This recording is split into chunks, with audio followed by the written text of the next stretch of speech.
1212. This is Fotorazgon channel, and my name is Tamaris. Happy New Year, everyone! But some days before the New Year, Viltrox gave this huge gift to all fans of the Fuji system.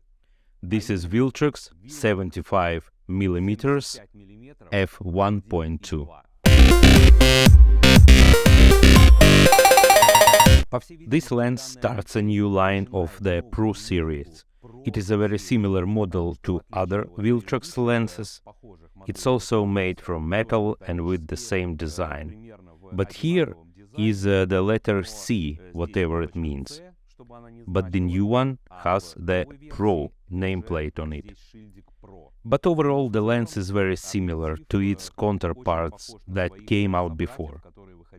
For example, it's like 23mm 1.4 or 13mm 1.4 or 56mm 1.4.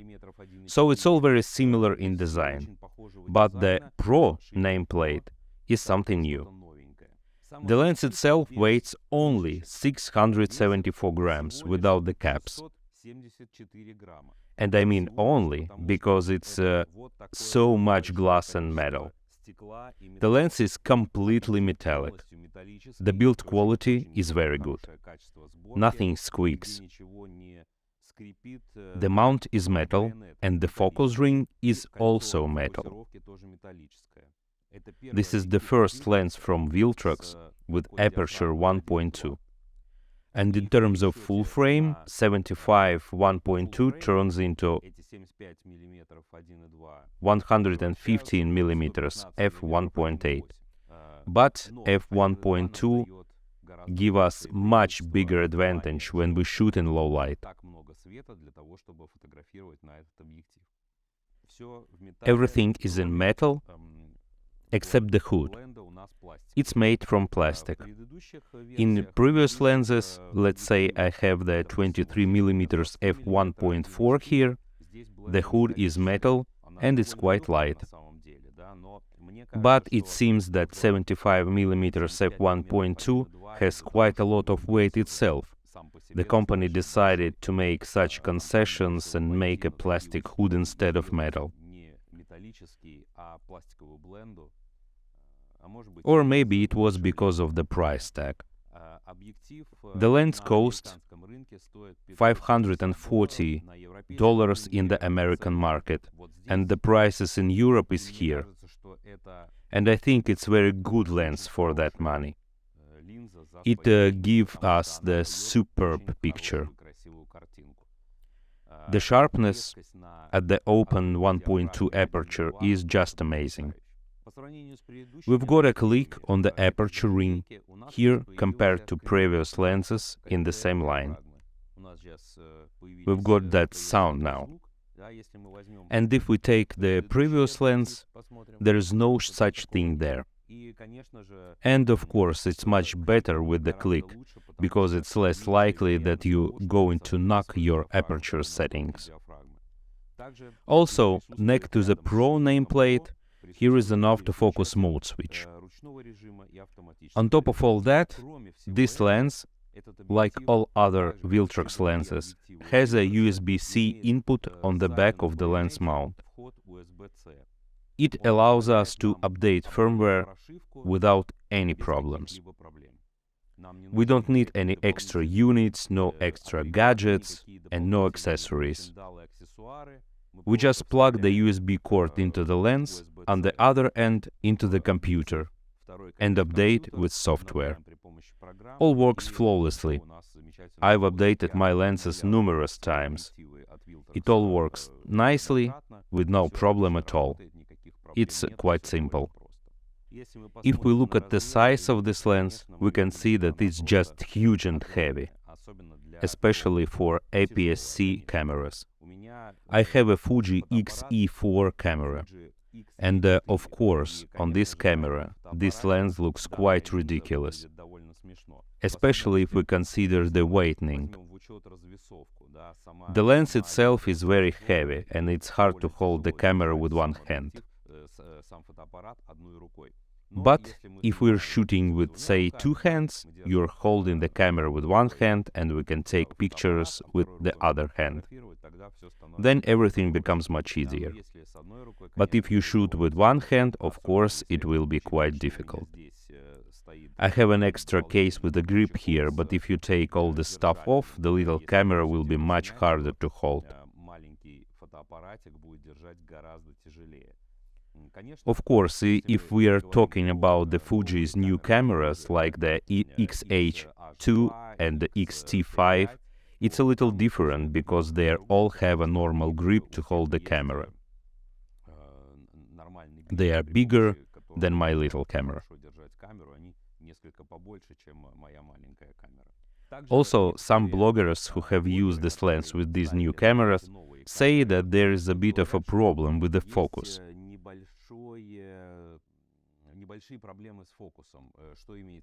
What is meant by that? That the focus is pretty slow. I mean, it's smooth, the focus is well from the distance to the close-up, it's fine everywhere, but it moves smoothly. And that's no wonder, because after all, look at the glass, right? Naturally, it's not going to be as fast as, let's say, a little lens with a small piece of glass. But as long as I've used this lens, I haven't noticed such a problem. The focus is absolutely comparable to all the lenses I put here. And that's 23mm, 13mm. The autofocus is basically the same.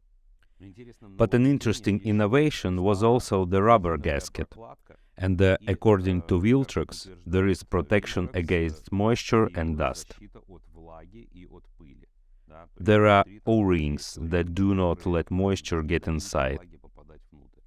It's great that we can use this lens in more interesting and challenging conditions, and not only in the studio.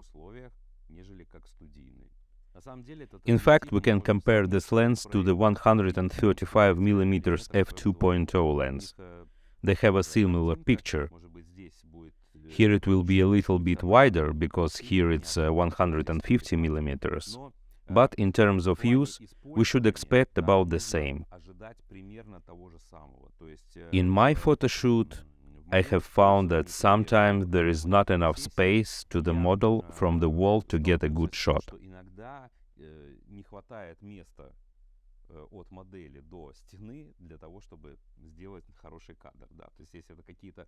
If you shoot headshots, there is no problem. But if we want to shoot full-length portraits, we have to move quite far away. And accordingly, it's difficult to communicate with the model, and more space is needed.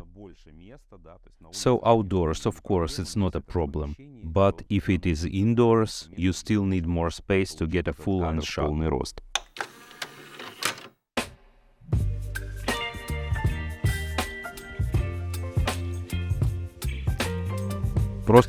You just stand there and that's it. We shoot at f1.2. Make sure that the flash works. Вспышка. The flash is too bright because it's 1.2. Чуть-чуть отойдем. Let's move a little bit more over there. Молодец. Yeah, stand right there. Здорово. Хорошо. Good job. That's great. Very nice. Теперь отходим. Now let's pull back. Все, стоим, все. Я сниму сейчас в полный рост. I'm going to take a full-length picture now. Yeah.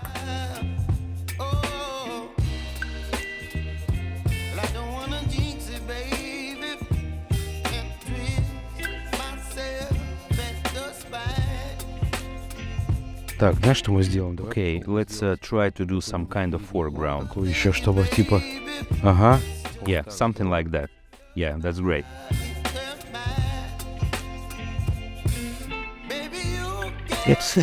Не-не, прекрасно, все. Very nice, very good. Pictures are wonderful. Посмотрим на меня. Okay, let's look at me here.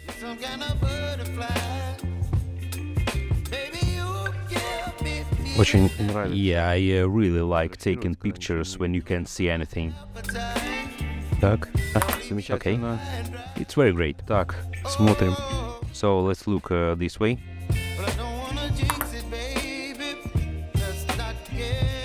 Так, сейчас Okay, какой-нибудь клоузап I'm going to take a close-up. Да, шикарно. That's great, very nice. Отлично. To evaluate the quality of this lens, you can download photos from the link in the description below. Okay, let's look at some of the pictures I took with this lens to check the quality.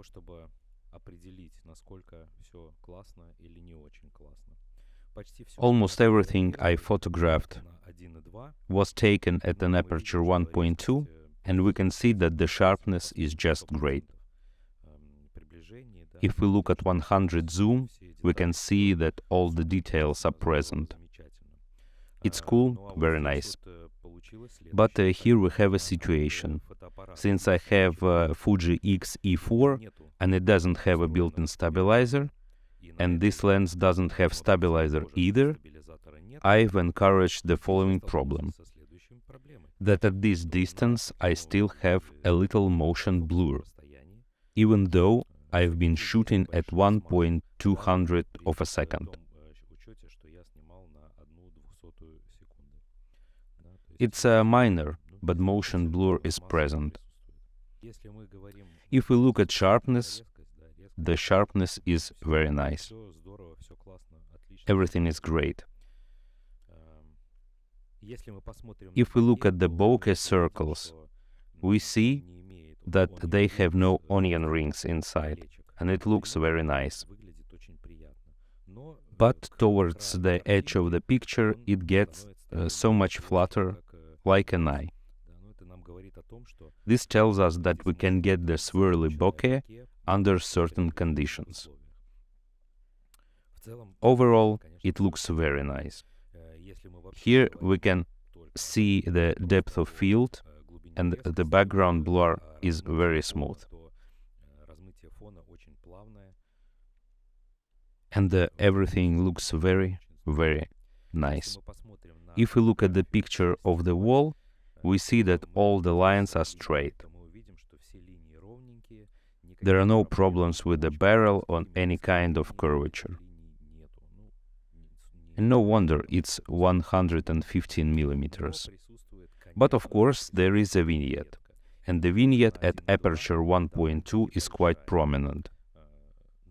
But it's quite easy to fix in post. And by the way, if we switch to f2 or f4, it disappears completely. We can see that in the comparison of these two photos. If we take a 1.2, it's certainly excellent sharpness in the center. There is no problem at all. But if we look at the extreme corners, we see that there is a loss in sharpness. But it's minimal and insignificant. Guys, I remind you, this is a 1.2. When shooting in the studio, I had to close up a bit. Here's a photo at f2.2, at f3.6 and f4, but only because of the powerful light source. Plus the ambient light was quite bright, and I just had to close a little bit to make sure it wasn't affect the picture.